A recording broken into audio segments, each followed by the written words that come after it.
Bonjour à toutes et à tous, j'espère que vous allez bien. Bienvenue à nouveau sur New Forest Astrology. En fait, c'était pas prévu, mais finalement en regardant le thème de 2023, je me suis dit que j'allais vous faire un petit audio juste pour vous donner la météo de l'année à venir et un peu plus loin en fait. Alors sur cette carte du 1er janvier 2023 à 0h, temps universel, on a un soleil dans le signe du Capricorne qui nous dit que l'année s'ouvre donc et il va falloir la conquérir, la dominer, dans le bon sens du terme, bien sûr. Alors le Capricorne nous donne du courage, de la ténacité, comme Mars et Saturne, qui sont ses planètes maîtresses. Or, Mars est toujours rétrograde en Gémeaux et forme un quinconce avec le Soleil. Mercure est aussi rétrograde, conjoint au Soleil, ce qui signifie, entre autres, des retards, des contestations, de l'adversité, toujours, dans les échanges, dans les communications et les réseaux de proximité, qui sont donc toujours à prévoir. Et par conséquent, ces mouvements rétrogrades nous indiquent qu'il y a nécessité de continuer à repenser, à revoir ce qui bloque, ce qui pose problème et surtout à retourner les problèmes. Parce qu'après tout, ce qu'il y a de bien avec les problèmes, c'est qu'il y a toujours une solution à trouver. Alors le quinconce Soleil-Mars, lui, nous invite à ménager notre énergie et à ne pas nous disperser. Il n'y a pas de gaspillage. C'est un des mots d'ordre de ce thème pour 2023. Mercure rétrograde nous indique donc la nécessité de penser à contre-courant, d'être créatif et en opposition à Pallas rétrograde en Cancer. Notre intuition nous met sur le bon chemin. Donc il faudra s'écouter, il faudra faire confiance à sa petite voix, et même si on a l'impression qu'on doit revenir un peu sur nos pas. Les énergies cosmiques changent en 2023, on va le voir, c'est un tournant, mais nous sommes encore en transition et il s'agit de négocier le virage, d'où un certain nombre de rétrogradations sur cette carte. Un des aspects majeurs sur ce thème est celui de Vénus en conjonction exacte à Pluton en Capricorne. Une union qui vient marquer l'éclosion d'un nouveau paradigme au sein duquel le féminin sacré, c'est-à-dire les valeurs d'empathie, de douceur, de partage, vont avoir un rôle primordial à jouer. Vénus en effet régit le Taureau où se trouve toujours Uranus rétrograde et le nœud nord, qui nous montre de nouvelles façons de vivre, de consommer. La Lune, elle, se trouve en Taureau et elle nourrit, elle prend soin. C'est l'archétype maternel et nourricier qui s'incarne, indiquant que les changements qui se sont opérés dans le domaine de l'alimentation, de nos ressources, de notre environnement, de notre confort, sont maintenant manifestes et sont là pour rester. C'est le nouveau normal. Donc veillons à ce que la semence de Pluton, bientôt disséminée en Verseau, nous promette un monde aux valeurs régénérées, tourné vers le bien commun plutôt que l'intérêt personnel. D'autre part, nous avons un sextile entre Saturne en Verseau et Neptune en Poisson, tous deux à 22 degrés. Et ça nous ouvre une porte sur le futur en nous laissant entrevoir que les rêves que nous avons faits ces 2 dernières années vont pouvoir se transformer en réalité.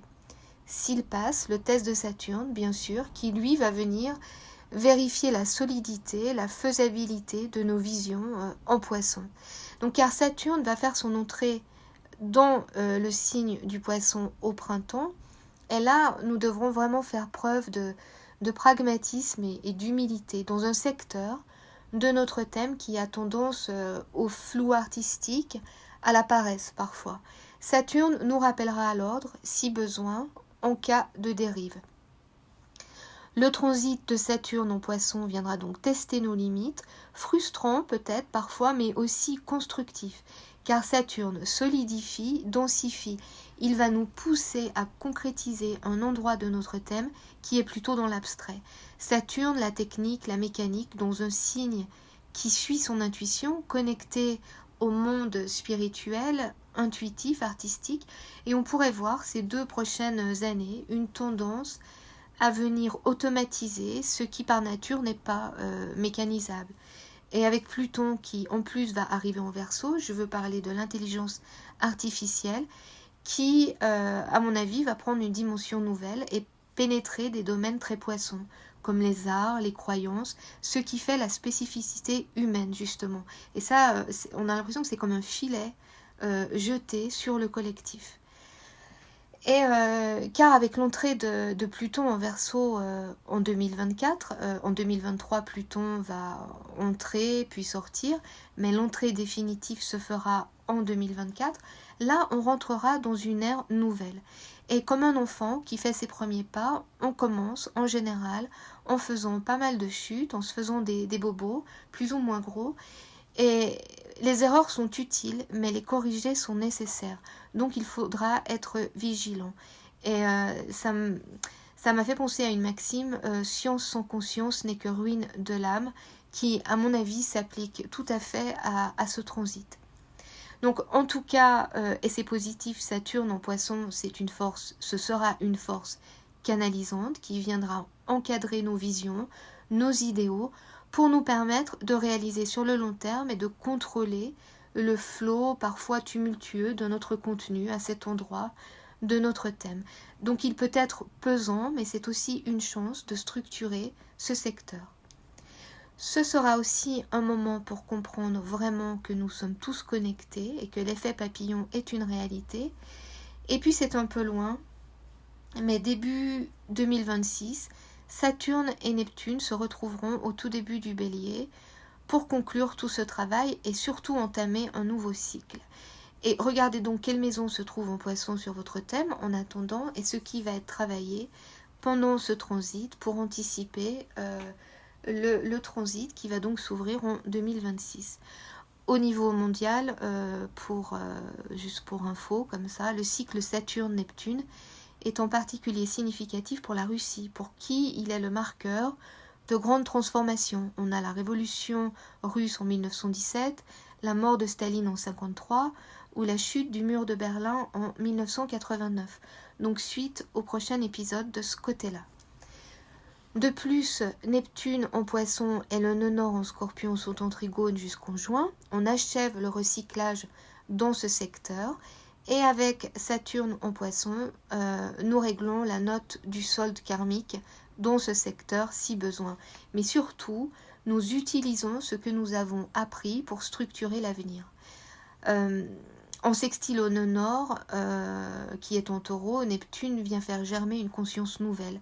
Et comme Saturne est dans son signe, donc le Poisson, on nous fait prendre conscience que le temps n'est vraiment plus à l'abondance, en effet, mais à la sobriété, bon gré, mal gré. Pour conclure sur ce transit en Poisson, rappelons que le Poisson représente notre connexion au grand tout. On peut donc rêver d'une prise de conscience collective, des liens qui nous attachent les uns aux autres, avec un altruisme constructif et des repères plus solides. Ce transit de Saturne devrait aussi venir mettre des limites là où on aurait pu justement les dépasser, c'est-à-dire que la liberté vient avec des responsabilités, tout a des conséquences et Saturne va venir nous le rappeler. Donc dans un signe qui a justement beaucoup de mal à se canaliser, à se circonscrire. Du travail donc en 2023 nous attend, mais c'est Jupiter en Bélier qui va nous donner l'optimisme et l'énergie nécessaire en nous invitant à sortir notre longue vue car de nouvelles terres se profilent à l'horizon. Soyons audacieux mais gardons les pieds sur terre, équilibre et partage, harmonie et générosité sont les énergies de Jupiter sur cet axe Bélier-Balance qui devront nous servir de compas si nous voulons obtenir des résultats satisfaisants pour nous et pour les autres. Jupiter vient semer en nous l'envie de neuf dans le secteur du Bélier pour les 6 premiers mois. On dit en anglais New Year, New Me, donc nouvelle année, nouveau mois, et ça tombe bien car les nœuds vont changer de signe cet été. Le nœud nord va passer en Bélier et le nœud sud en Balance. Ça va nous permettre non seulement de souffler sur l'axe Scorpion-Taureau, donc là l'heure des grandes fins, des grands commencements a bel et bien sonné dans ces signes. Regardez vos maisons comme toujours à ces endroits.